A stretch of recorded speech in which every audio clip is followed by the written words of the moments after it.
ایسا انسان کہ جس نے ٹیکنالوجی پر عبور حاصل کر لیا ہے. ہم یہاں پر بیٹھ کر پوری دنیا کو آسانی سے دیکھ سکتے ہیں, پوری دنیا کو کنٹرول کر سکتے ہیں. کنٹرول کر رہے ہیں نا کچھ ممالک دوسرے ممالک کو. ایسا انسان اب بھی طوطے سے فال نکالتا ہے, رنگوں کو برا جانتا ہے, پرندوں کے بیٹھنے کو, پرندوں کی آواز کو اپنے لیے خیر اور شر کا باعث سمجھتا ہے. بہت سی بے شمار نحوستیں یا بہت سی بے شمار سمجھ لیں کہ ایسے کانسیپٹس کہ ایسا ہوگا تو برا ہوگا, اگر یہ ہوگا تو اچھا ہوگا. ہر گھر کے, ہر خاندان کے, ہر قبیلے کے مختلف کانسیپٹس ہیں. مشرق میں دیکھیں تو کچھ اور, مغرب میں دیکھیں تو کچھ اور. لیکن مغرب کو ہمیں نہیں دیکھنا, ہمیں کس سے دیکھنا ہے؟ قرآن و سنہ کو. قرآن و سنہ میں صرف یہ بات بتائی گئی کہ ہر چیز اللہ کی طرف سے ہے, اور ہمارا اگر کوئی ہم دیکھتے ہیں کہ کوئی برا فیصلہ ہو گیا تو وہ ہمیں اپنے اعمال کی طرف متوجہ ہونا چاہیے.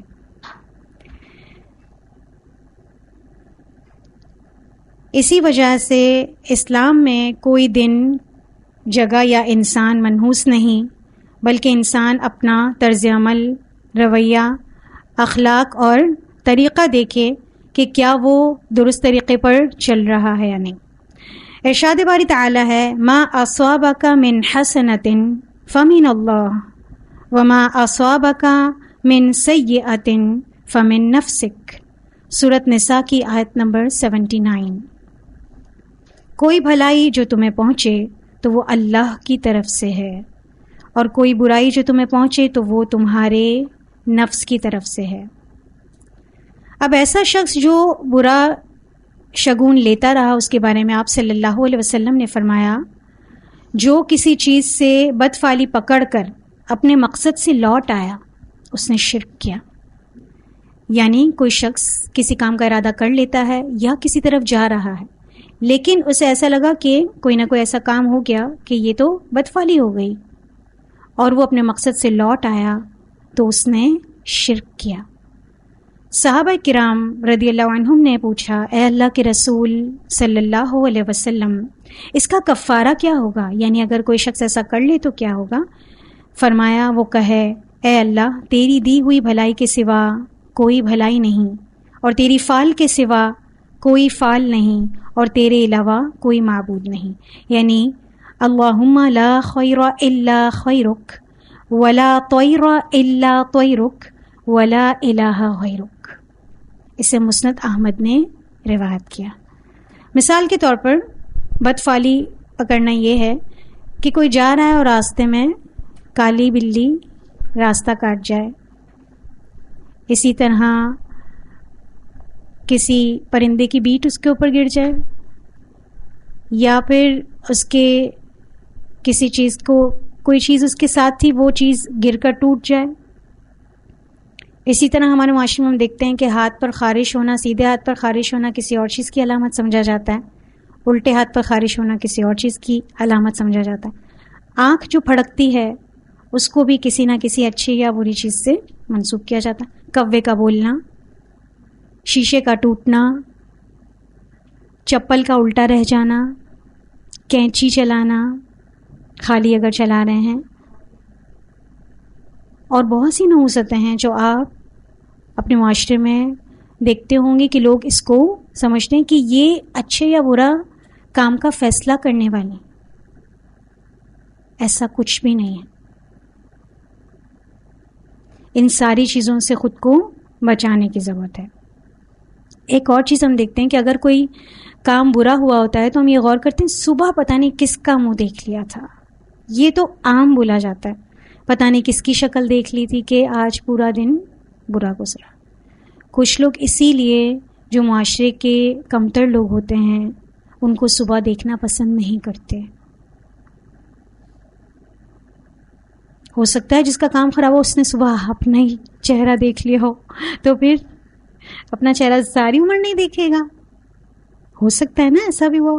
ویسے بھی سب سے پہلے صبح اٹھ کر، اگر ہم صبح صبح اٹھے ہوتے ہیں تو جب جاتے ہیں اور اپنا منہ دھوتے ہیں تو سب سے پہلے اپنا چہرہ ہی تو نظر آ رہا ہوتا ہے، آنکھیں کھول کے جو ہم دیکھتے ہیں، اس سے پہلے تو ہم سب نیند میں ہی دیکھ رہے ہوتے ہیں. ہاں، تو ایسا نہ ہو کہ ہم یہ سمجھنے لگیں اور پھر ہم خود ہی اپنے لیے منحوس ہو جائیں. ہم میں سے کوئی بھی خود کو منحوس سمجھنا پسند نہیں کرے گا؟ کوئی مجھے منحوس کہے مجھے اچھا نہیں لگے گا، کوئی آپ کو منحوس کہے اچھا نہیں لگے گا. تو یہ جتنی بھی مخلوق اللہ نے پیدا کی ہے اس میں سے ہم کسی کو اچھا، کسی کو برا، کسی کو منحوس کیوں سمجھیں؟ اللہ تعالیٰ نے ہمیں اشرف المخلوقات بنایا، اس میں ہماری تعظیم اللہ کی طرف سے ہے، ہمارا کوئی کمال نہیں ہے. ہو سکتا ہے ہم انسان نہ ہوتے، ہم کوئی اور چیز ہو جاتے. ہم نے تو پیدا ہونے سے پہلے دعا نہیں کی تھی کہ اللہ تو ہمیں اشرف المخلوقات ہی بنانا. اس کا مقصد صرف یہ ہے کہ یہ انسان جو اشرف المخلوقات ہے اپنے رب کو پہچانے، حسن عبادت کرے، پورے معاشرے کو دین اسلام پر قائم کرے اور اپنا مقصد یعنی جنت حاصل کرے. ایک انسان اشرف المخلوقات کی تکمیل پر جب ہی پہنچتا ہے کہ وہ اپنے اشرف المکان یعنی جنت تک پہنچے. اشرف المخلوقات تو ہمیں اللہ نے بنایا ہے نا، لیکن اشرف المکان جو اللہ سبحانہ وتعالیٰ نے ہمارے لیے پسند فرمایا، اس کے لیے تو کوشش ہمیں کرنی ہے کہ ہم اس مکان تک جو سب سے اشرف ہے، سب سے اعلیٰ ہے، کہ ہم اس قابل اللہ کے نزدیک بنے ہیں یا نہیں. اس کے علاوہ ایک اور حدیث آتی ہے، حضرت عبداللہ بن مسعود سے روایت ہے کہ رسول صلی اللہ علیہ وسلم نے فرمایا، الطیرۃ شرکن، الطیرۃ شرکن، بدشگونی شرک ہے، بدشگونی شرک ہے. ایسا اللہ کے رسول صلی اللہ علیہ وسلم نے 3 مرتبہ ارشاد فرمایا. یہ سنن نبی داود کی روایت ہے. تو بدشگونی کرنا، ایسے کانسیپٹس رکھنا شرک ہے. اس کے علاوہ ہم دیکھتے ہیں بہت سے لوگ کاہنوں کے پاس جاتے ہیں، فال نکلواتے ہیں، اور جتنے بھی توہمات میں پڑے ہوئے ہوتے ہیں ان سب سے اللہ کے رسول صلی اللہ علیہ وسلم نے منع فرمایا. کوئی بھی چھوٹی تکلیف آتی ہے، بڑی تکلیف آتی ہے، طبیعت خراب ہو جاتی ہے تو ہم اس کا الزام دوسروں پر ٹھہراتے ہیں. ہو سکتا ہے وہ غلطی ہماری ہو، کچھ ہمارے کھانے پینے کی عادت میں تبدیلی ہو گئی ہو، اس وجہ سے ہماری طبیعت متاثر ہوئی ہو، لیکن ہم کچھ بھی ہو جائے اس کو یا تو یہ سمجھنے لگتے ہیں کسی نے ہمیں نظر لگا دی، سب ہمیں ہی دیکھنے بیٹھے ہیں، ہم ہی دنیا کے سب سے حسین اور جمیل انسان ہیں اور سب سے اچھا کھاتے پیتے اوڑھتے پہنتے ہیں، اس لیے سب ہمیں ہی نظر لگانے بیٹھے ہیں. ایسا نہیں ہے، ٹھیک ہے؟ تو یہ ذہنوں سے نکال دیں کہ ہر چھوٹی بڑی چیز میں ہم صرف یہی تصور کرنے لگیں کہ نظر لگ گئی ہوگی.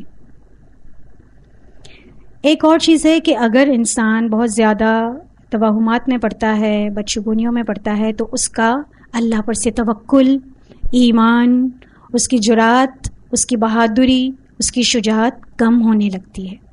اس کے برعکس اگر وہ اس کو اللہ کا فیصلہ جانتا ہے تو اس کا اللہ پر توکل بڑھتا ہے، اس کے ایمان میں اضافہ ہوتا ہے، جس کا نتیجہ وہ بہادر ہوتا ہے، اس میں جرات بڑھتی ہے.